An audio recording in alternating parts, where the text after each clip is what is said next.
Shalom علیکم بارو خدونائی یہوشوا ہا مشیاخ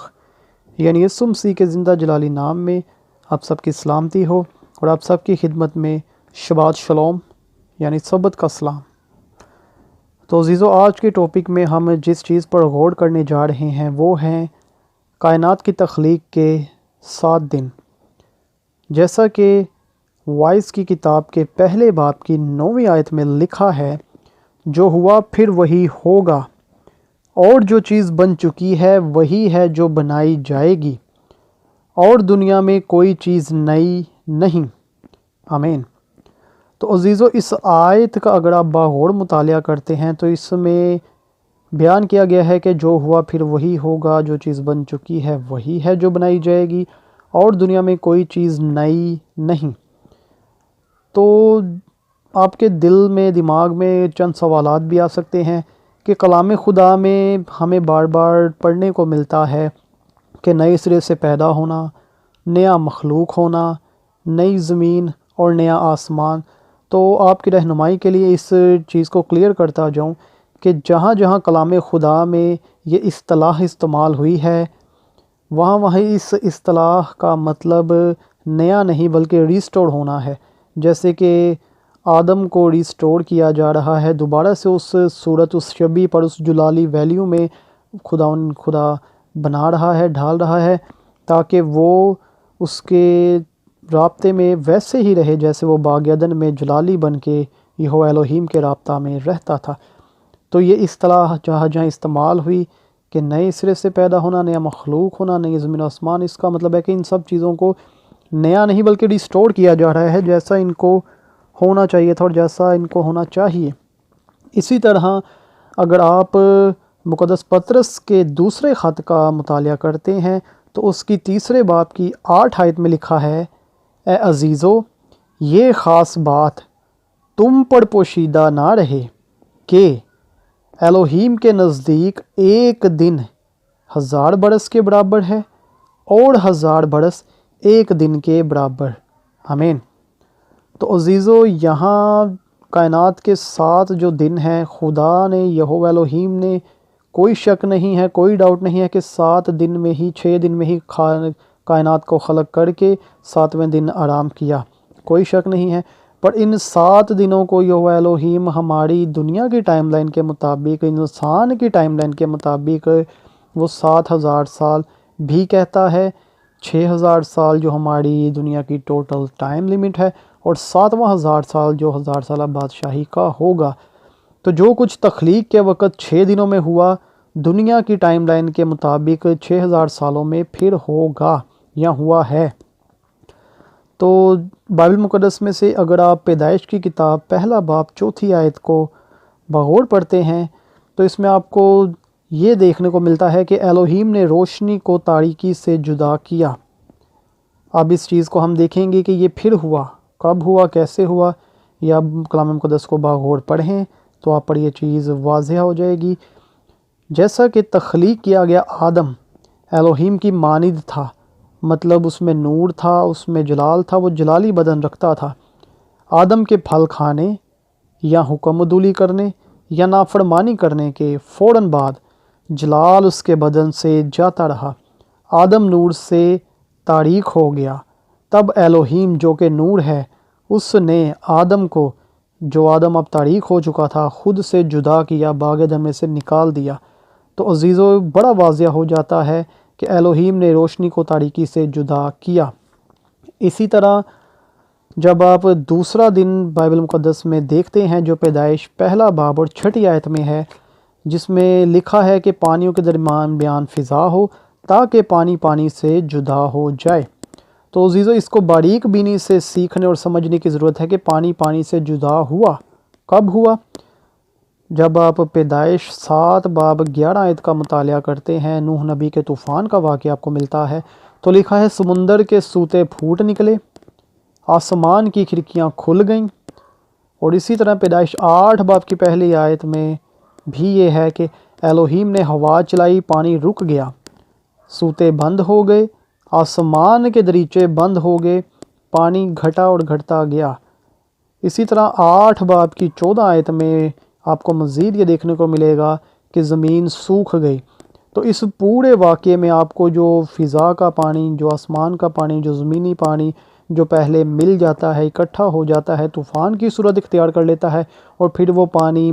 گھٹتا ہے، کم ہوتا ہے، ہوا کے ذریعے بخارات بن کر یا ہوا کے ذریعے کیسے بھی کر کے، اگر آپ سائنٹیفک بھی اس کو سمجھنا چاہیں تو پانی بخارات بن کر واپس اوپر فضا پہ جاتا ہے۔ تو فضا کے پانی کو زمین کے پانی سے جدا کیا، زمین کا پانی زمین بوس ہو گیا، اور فضا کا پانی بخارات بن کے یہاں الوہیم کی قدرت سے وہ ہوا بن کر یا ہوا کے ذریعے اوپر کو اٹھایا گیا۔ اور کسی بھی طرح سے یہاں آپ یہ الوہیم کی قوت اور قدرت کو دیکھ سکتے ہیں، سمجھ سکتے ہیں کہ پانی پانی سے جدا ہوا۔ اسی طرح جب آپ تیسرے دن کا مطالعہ کرتے ہیں تو پیدائش پہلے باب کی 9 آیت میں الوہیم نے کہا کہ آسمان کے نیچے کا پانی ایک جگہ جمع ہو کہ خشکی نظر آئے۔ تو اس کو بھی بڑا باریک بینی سے سیکھنے کی ضرورت ہے کہ جب آپ خروج 14 باب کی 21 اور 22 آیت کا مطالعہ کرتے ہیں، جہاں آپ کو جناب موسیٰ اور دریائے کلزم کا واقعہ ملتا ہے، تو الوہیم نے سمندر کو پیچھے ہٹا کر اسے خشک زمین بنا دیا، یعنی پانی ہٹ گیا اور خشکی نظر آئی۔ تو یہی تیسرے دن کو آپ نے رپیٹ دیکھا کہ یہ پھر ہوا۔ اسی طرح عزیزو، جب آپ چوتھے دن کا مطالعہ کرتے ہیں تو پیدائش پہلے باب کی 14 آیت میں الوہیم نے نیر اکبر اور نیر اصغر بنائے۔ انگلش بائبل میں پڑھیں تو 2 گریٹ لائٹس کے 2 بڑی روشنی دینے کے ریسورس ذرائع بنائے۔ اسی طرح آپ نے دیکھا کہ یہ پھر ہوا، جیسا کہ کلام مقدس نیر اکبر یہوشوا یعنی یسوع مسیح کو کہتا ہے، جو کہ آدم سے 4000 سال بعد اس زمین پر آئے،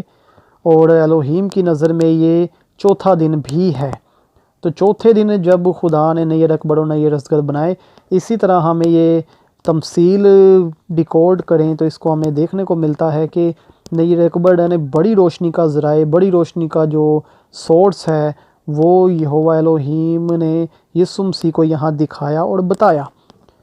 کیونکہ کلام خدا میں لکھا بھی ہے، یوحنا کی انجیل پہلے باب کی 4 آیت میں یوحنا یسوع کو نور کہتا ہے، دنیا کا نور کہتا ہے، آدمیوں کا نور کہتا ہے، خدا کا نور کہتا ہے۔ اور یسوع مسیح نے خود بھی کہا دنیا کا نور میں ہوں۔ اور یوحنا کو نیر اصغر یعنی چھوٹا لائٹ سورس کہا گیا، جس کے لیے آپ دیکھیے یوحنا 5 باب کی 35 آیت، جس میں یسوع مسیح لوگوں کو کہتے تھے کہ وہ چراغ تھا یا چراغ کی مانی تھا، اور تم لوگوں کو منظور نہ ہوا کہ کچھ اور دیر اس کی روشنی میں رہو۔ تو بڑا واضح ہو جاتا ہے، بڑا آسانی سے سمجھ میں آ جاتا ہے کہ نیر اصغر اور نیر اکبر جو چوتھے دن بنائے گئے، چوتھے 1000 سال میں یہ چیز پھر سے رپیٹ ہوئی۔ اب 5ویں دن کو آپ نے سب دنوں سے زیادہ غور سے مطالعے میں رکھنا ہے اور زیادہ باریک بینی سے سمجھنا ہے کہ 5ویں دن پیدائش پہلے باب کی 20 آیت میں پانی میں جاندار پیدا کیے گئے، جن کی مختلف جنس تھیں اور مختلف جنس کے پرندے بھی پیدا کیے گئے۔ اس چیز میں خدا نے اپنی قدرت کو کام کرنے دیا، خدا نے اس چیز کو برقرار رکھا 5ویں 1000 سال میں بھی، جو دنیا کی ٹائم لائن کا 5واں 1000 سال تھا۔ پر انسان نے یہاں اس روٹین کو، اس ترتیب کو بگاڑا۔ انسانوں نے پودوں میں، جانوروں میں، یہاں تک کہ انسانوں میں بھی کراس بریڈنگ یعنی دوہری نسل پیدا کی، جس سے الوہیم نے منع کیا تھا۔ اگر آپ احبار 19 باب کی 19 آیت کا مطالعہ کرتے ہیں تو آپ کو واضح ہو جاتا ہے کہ یہوہ الوہیم نے منع کیا تھا کہ تم ایک کھیت میں 2 طرح کا بیج نہ بونا، ملے جلے تار کا کپڑا نہ پہننا، اور اپنے جانوروں کو دوہری جنس سے بھروانے کے لیے نہ لے جانا، کیونکہ یہ یہوہ پاک کی نظر میں مکروہ اور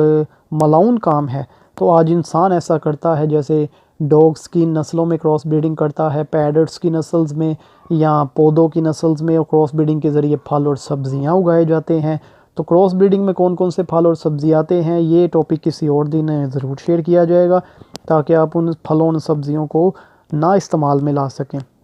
تو عزیزو، اسی طرح چھٹا دن پیدائش پہلے باب کی 26 آیت میں جب یہوہ پاک کہتا ہے کہ انسان کو اپنی شبیہ پر اپنی مانند بنائیں،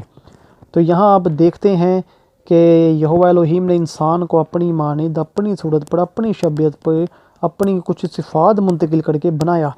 آج بھی جو 6000 سالہ دور جو اختتام پر ہے، جس کے بعد 7واں 1000 سالہ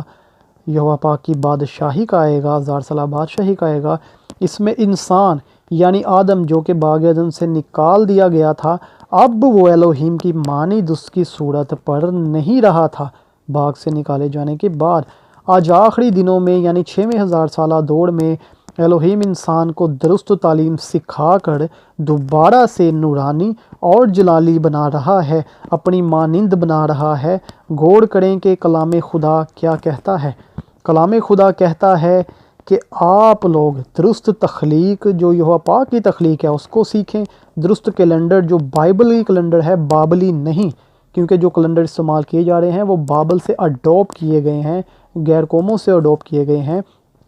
اور درست سبت کو سیکھیں، درست عیدوں کو، خداوند یہوہ الوہیم کے احکام کو، قوانین کو، آئین کو درست طرح سے سیکھیں۔ اگر آپ اس کو درستگی سے نہیں سیکھیں گے تو عزیز و نقصان آپ ہی کا ہے، اور خدا نہیں چاہتا کہ کوئی بھی جان نقصان اٹھائے، ہلاک ہو، بلکہ وہ چاہتا ہے کہ ہر ایک کی توبہ تک نوبت پہنچے۔ تو عزیز و خداوند آپ کے کلام کے وسیلہ سے آپ کو بہت زیادہ حکمت عطا فرمائے۔ اس ٹاپک میں کوئی چیز آپ کو سمجھ نہیں آتی، آپ اس کو مزید آسان اور مزید باریک بینی سے سیکھنا چاہتے ہیں تو میں آپ کی خدمت میں حاضر ہوں۔ آپ مجھے